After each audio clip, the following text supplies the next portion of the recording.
o Guga Noblat e o William De Luca, né, no rolê ICL, repercutindo este lamentável flerte do Van Hatten com o AI-5, né?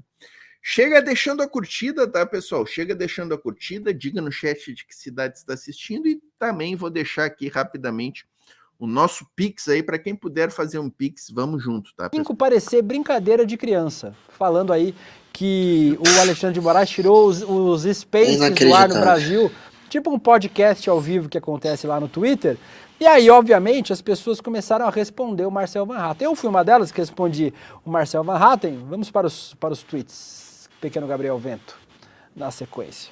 Cadê o próximo? Aí, ó, enfiaram o rato no seu cu, Marcel? Te torturaram na frente dos seus filhos? Estupraram sua mulher na sua frente? Mataram algum deputado da sua bancada? Fecharam o Congresso? Baniram seu partido? Te exilaram?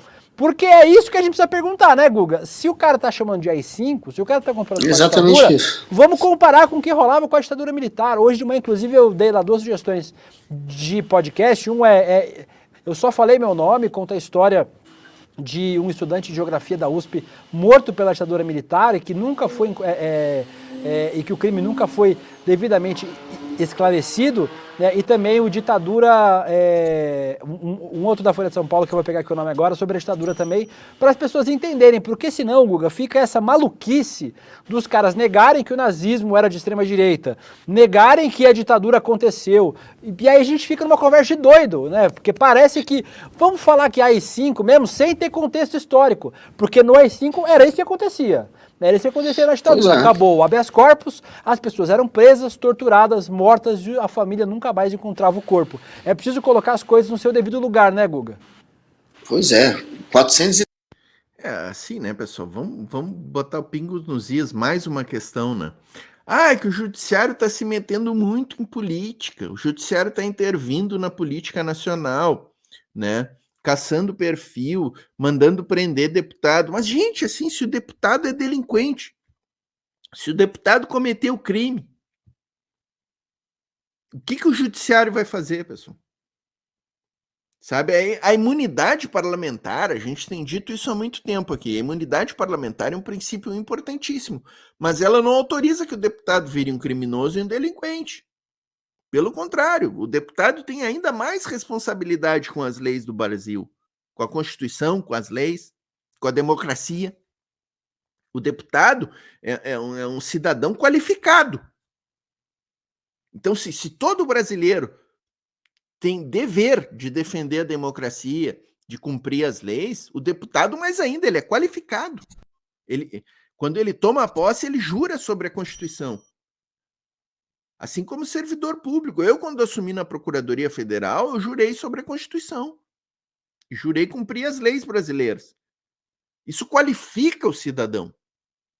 Qualifica no sentido de que ele tem ainda mais responsabilidade do que os demais. Então vamos parar com essa história de que a imunidade parlamentar dá uma imunidade absoluta para o parlamentar, para o deputado, para o presidente da República, que ele pode, inclusive, tramar um golpe, porque ele tem imunidade. O que é isso, pessoal? Sabe? Vamos parar com isso aí, vamos parar. 34 brasileiros desaparecidos até hoje. Ou seja, pelo menos esses já foram mortos, a gente sabe disso. E torturou, matou, censurou, atacou direitos políticos, mandou ministro se exilar, teve ministro do STF que teve que se exilar, teve político que teve que se exilar, teve artista perseguido. É estúpido você comparar isso tudo com... Cortou o Twitter de 150 patetas, sei lá, de 100 brasileiros. Isso é uma comparação esdrúxula. A gente tem, obviamente, hoje um Estado de Direito em que a pessoa pode se defender, em que ela é ouvida, em que há o contraditório, há imprensa para poder expor se tiver algum tipo também de injustiça, para criticar, para ir para cima. O que não pode, obviamente, é ter um Daniel Silveira mandando perseguir e atacar ministro do STF, incitando violência. O que não pode é ter um Roberto Jefferson incitando violência e depois recebendo a polícia à base do tiro. Essa gente, o que eles faziam era cometer crime, era uma milícia digital. É patético você dizer que uma investigação que está cortando conta de gente que usava a rede social para cometer crime é ditadura. É a inversão da história, é a inversão da realidade. Esse Van Hatten, ele não é um ignorante. Ele sabe o que está fazendo, tem método. Ele está banalizando isso aí. O Vladimir Herzog, por exemplo, enforcado e dizendo que se suicidou. Ele está banalizando a violência, ele está banalizando a ditadura, ele está banalizando um passado que foi de fato um momento de estado de exceção onde a gente perdeu os direitos. Isso tudo é um ataque ao passado, uma maneira de banalizar aquilo, porque eles querem negar também a ditadura e de negar a realidade, falsificando e dizendo que agora sim há uma ditadura. Isso tudo tem método e faz parte das narrativas da extrema-direita, que ele agora é um dos representantes.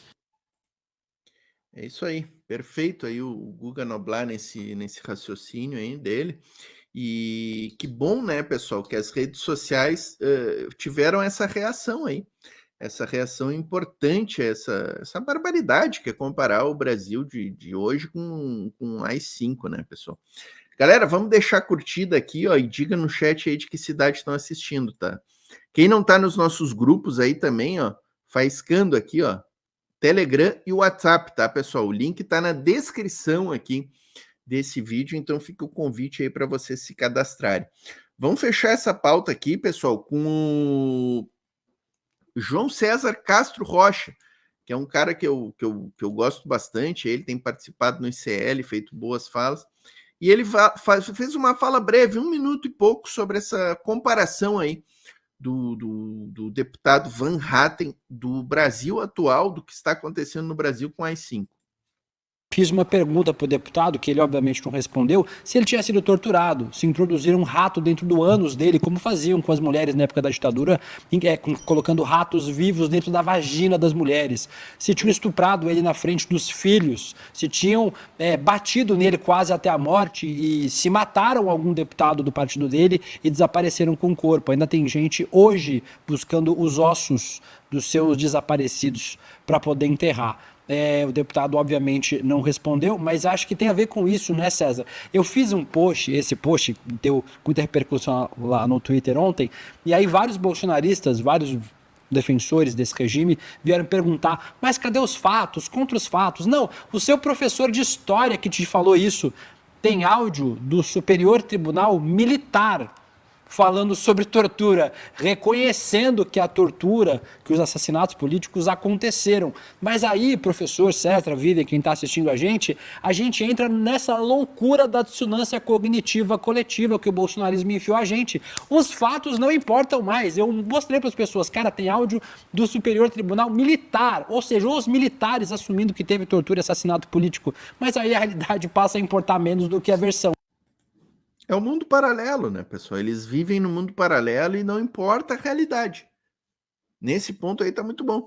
A realidade é um detalhe. A realidade é um detalhe.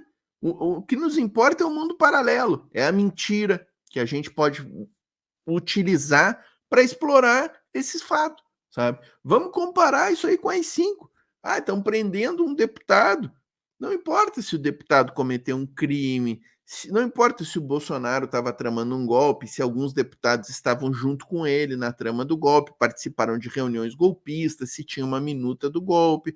Não importa se a Carla Zambelli saiu correndo atrás de um jornalista com uma arma na mão. Sabe? Não importa se o deputado difamou, caluniou um ministro do STF, por isso foi condenado. Não importa nada disso. O que importa é que nós vamos mentir e vamos dizer que isso aqui é igual. Nem o AI-5 fez esse tipo de coisa, quando o AI-5 foi muito pior, muito pior. Então, pessoal, é isso, ó. Marcel Van Hatten foi pegar lã e saiu tosqueado, né, nas redes sociais, na repercussão que deu isso aí, e agora estamos repercutindo mais um pouco aqui no canal, né, pessoal?